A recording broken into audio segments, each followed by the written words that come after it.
हां, तुम्हाला आठवतंय आपण सायकल चालवायला कसं शिकलो?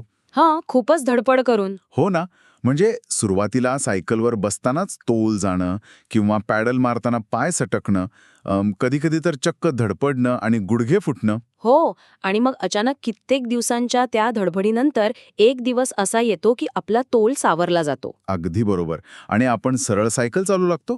म्हणजे आपण अनेकदा असा विचार करतो, की एखादी नवीन गोष्ट शिकणं म्हणजे आपल्या मानवी बुद्धिमत्तेचा किंवा आपल्या प्रगत मेंदूचा एक मोठा चमत्कार आहे. एखादी कोरी पाटी असावी आणि त्यावर कुणीतरी अचूक माहिती लिहावी, तसं आपण शिकतो असं आपल्याला वाटत असतं. पण खरंच तसं असतं का?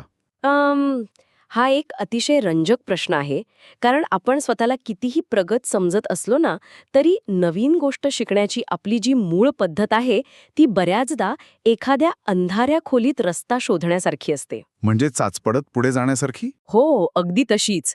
आपण अनेक गोष्टी करून पाहतो. त्यातल्या काही चुकीच्या ठरतात, तर काही बरोबर ठरतात. आणि बघा, ह्याच प्रक्रियेतून आपण खऱ्या अर्थाने शिकत जातो. आणि म्हणून आजच्या या सखोल चर्चेत आपण याच कुतूहलजनक प्रश्नाचा वेध घेणार आहोत, म्हणजे माणूस असो वा एखादा प्राणी, आपण नवीन गोष्टी नेमक्या कशा शिकतो. नक्कीच. आज आपण एडवर्ड एल थॉर्नडाईक या शिक्षणशास्त्रातील अत्यंत महत्त्वाच्या मानसशास्त्रज्ञाने मांडलेल्या एका सिद्धांतावर चर्चा करणार आहोत. या सिद्धांताला प्रयत्न प्रमाद उपपत्ती म्हणतात. हम्म. म्हणजे इंग्रजीत ज्याला आपण ट्रायल अँड एरर थिअरी असं म्हणतो. म्हणजे थोडक्यात सांगायचं तर चुका करा आणि त्यातून शिका. बरोबर.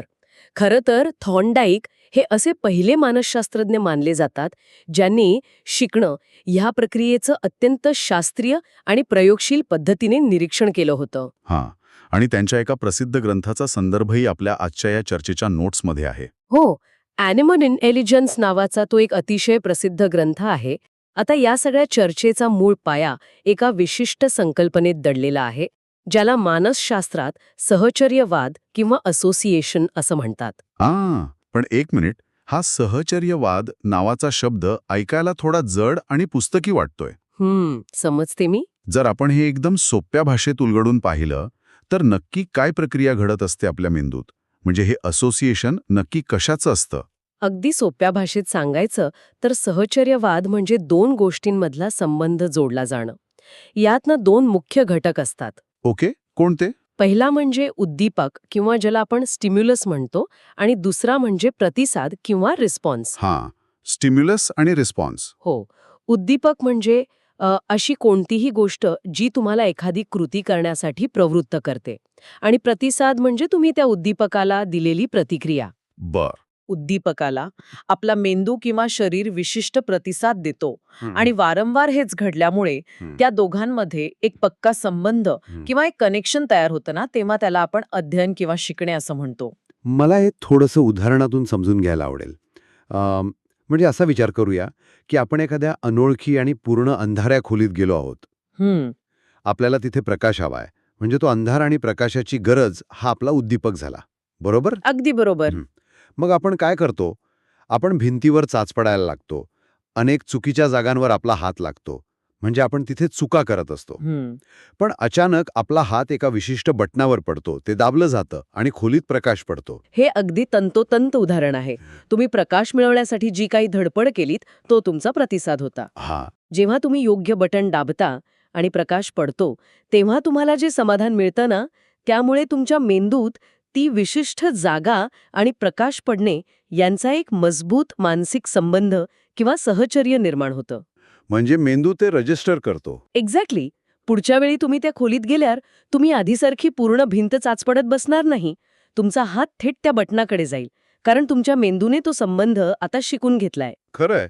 पण अध्ययनाची जी मूळ सर्किटरी आहे किंवा जी जैविक प्रक्रिया आहे, ती मानव आणि मानवेतर प्राण्यांमध्ये कमालीची समान आहे. अच्छा. आणि हेच सिद्ध करण्यासाठी थॉर्नडाईकने मानसशास्त्राच्या इतिहासातला सर्वात गाजलेला आणि रंजक प्रयोग केला, ज्याला आपण पझल बॉक्सचा प्रयोग म्हणून ओळखतो. अरे वा, तो पझल बॉक्सचा प्रयोग.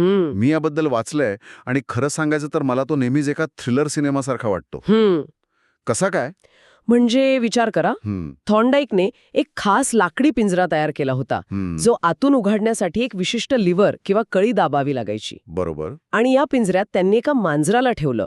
पण नुसतंच मांजर नाही, तर एक चक्क भुकेलं मांजर. हे खूप महत्वाचं आहे. हो, आणि पिंजऱ्याच्या बाहेर मांजराला दिसेल आणि ज्याचा वास येईल अशा अंतरावर त्यांनी अन्नाची बशी ठेवली. आता इथे आपण शिकण्याच्या प्रक्रियेचा तो पहिला टप्पा पाहू शकतो. तुम्ही विचार करा, जर ते मांजर भुकेले नसते तर त्याने काय केले असते? ते शांतपणे पिंजऱ्यात एका कोपऱ्यात झोपलं असतं. म्हणजे त्याला बाहेर येण्यात काहीच रस नसताना. अगदी बरोबर. आणि म्हणूनच शिकण्याचा पहिला नियम किंवा पहिला टप्पा म्हणजे उद्दिष्ट किंवा हेतू स्पष्ट असणे.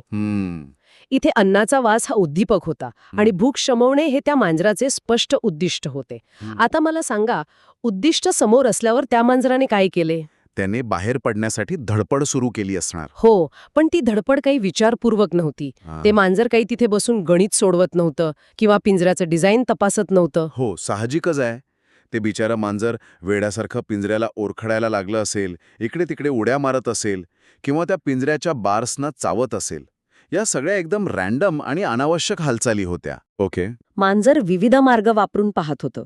या सर्व चुका किंवा एरर्स होत्या.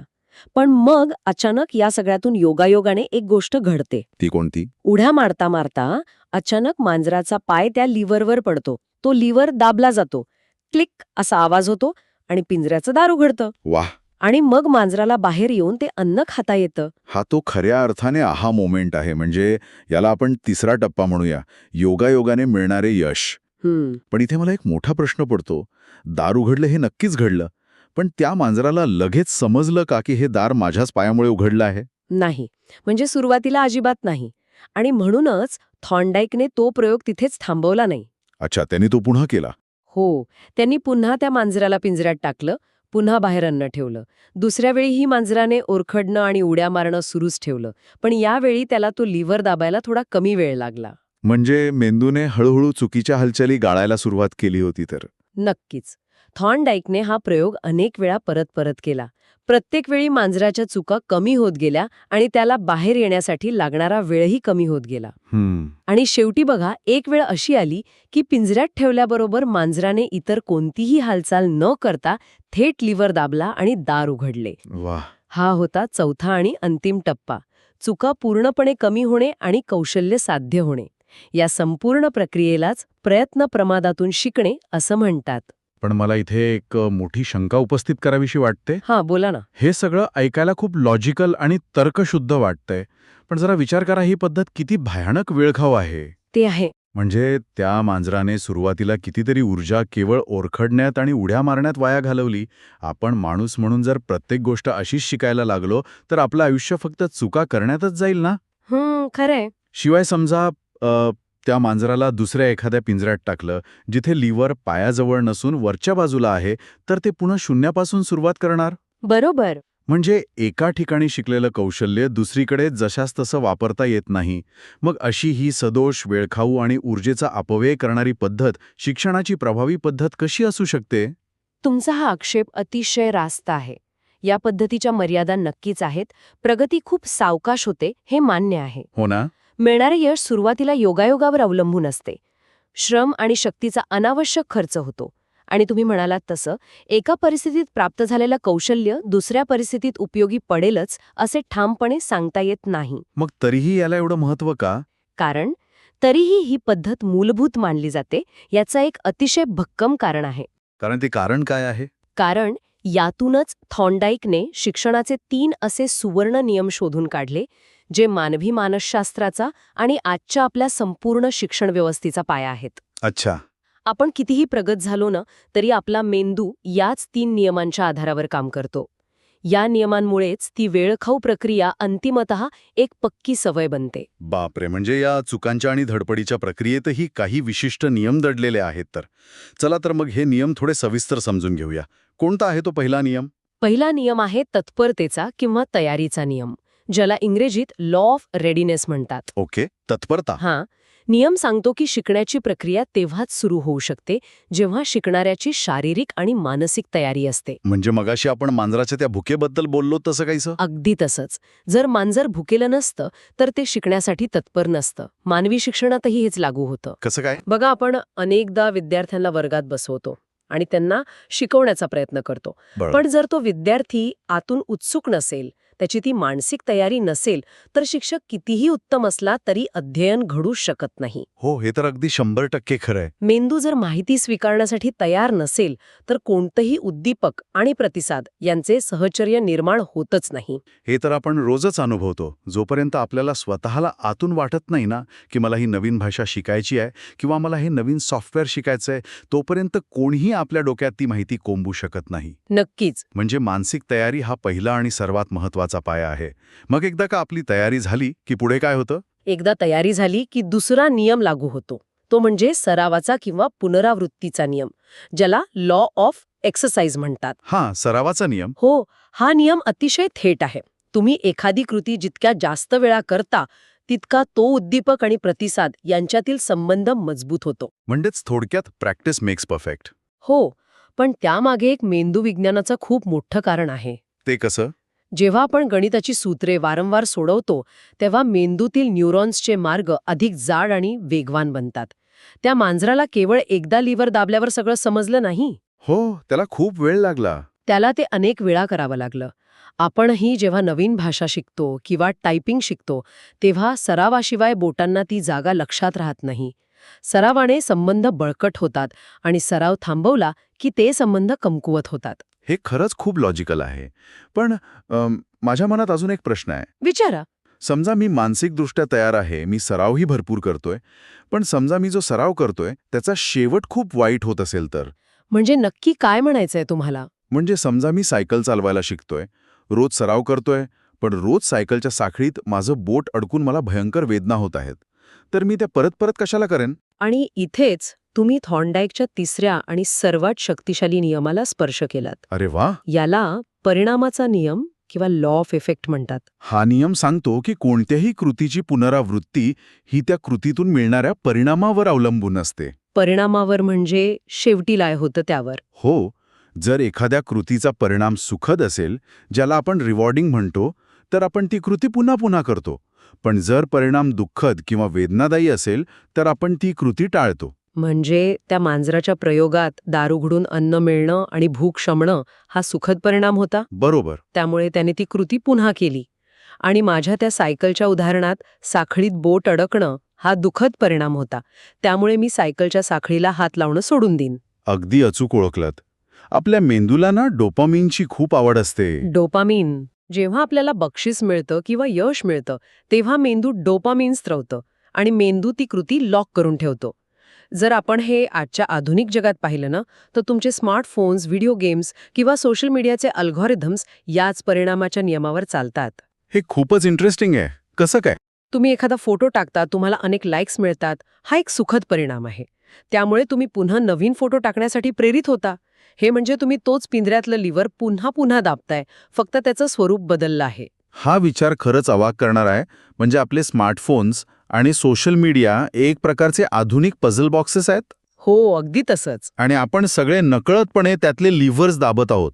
पण मला सांगा, हे जे 3 नियम आहेत म्हणजे तत्परता, सराव आणि परिणाम, यांचं शैक्षणिक क्षेत्रात म्हणजे प्रत्यक्ष वर्गात किती महत्त्व आहे? आपण शाळेत हे खरंच वापरतो का? आजची संपूर्ण शिक्षण व्यवस्था अजाणतेपणे का होईना पण याच नियमांवर उभी आहे. कसं काय?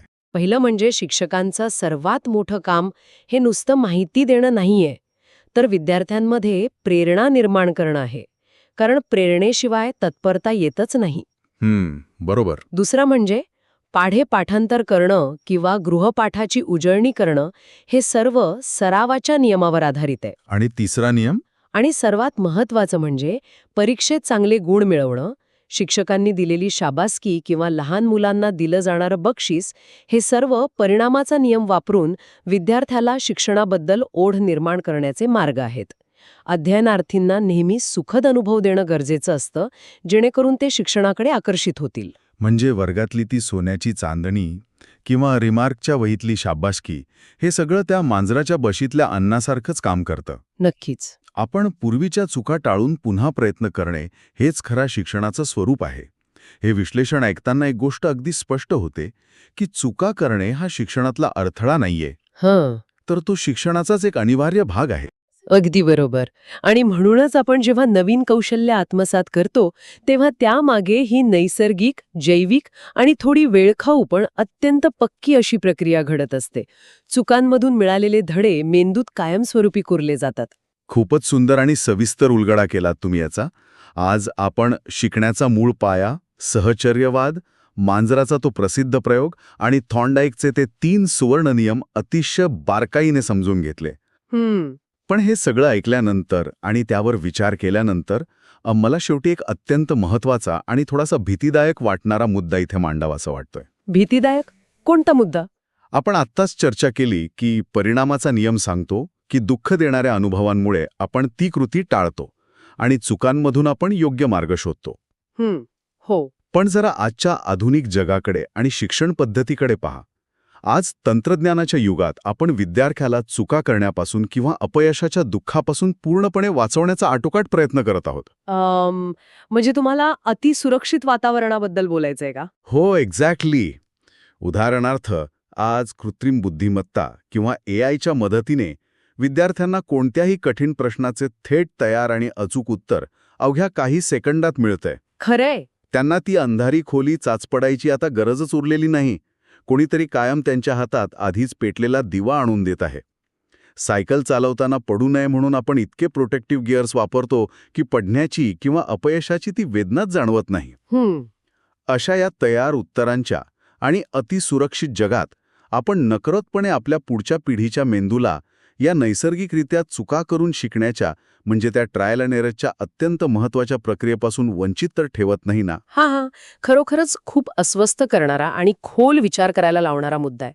थॉर्नडाईकच्या प्रयोगाने हेच सिद्ध केलंय की ती जी धडपड असते, तो जो संघर्ष असतो, तोच खऱ्या अर्थाने मेंदूमधले न्यूरल कनेक्शन्स मजबूत करतो. बरोबर ना? जर आपण तो संघर्षच काढून टाकला आणि प्रत्येक गोष्टीचं तयार उत्तर दिलं तर मेंदूची ती नैसर्गिक जोडणी खऱ्या अर्थाने मजबूत होईल का?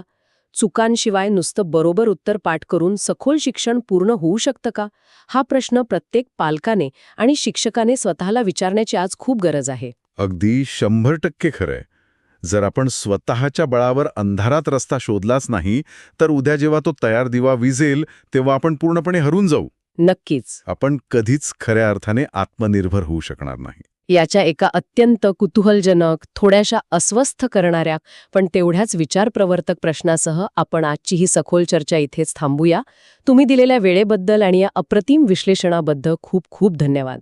धन्यवाद. अशाच एखाद्या नवीन, रंजक आणि माहितीपूर्ण विषयाच्या सखोल विश्लेषणासह आपण पुन्हा नक्की भेटू. तोपर्यंत चुका करत रहा आणि त्यातून शिकत रहा.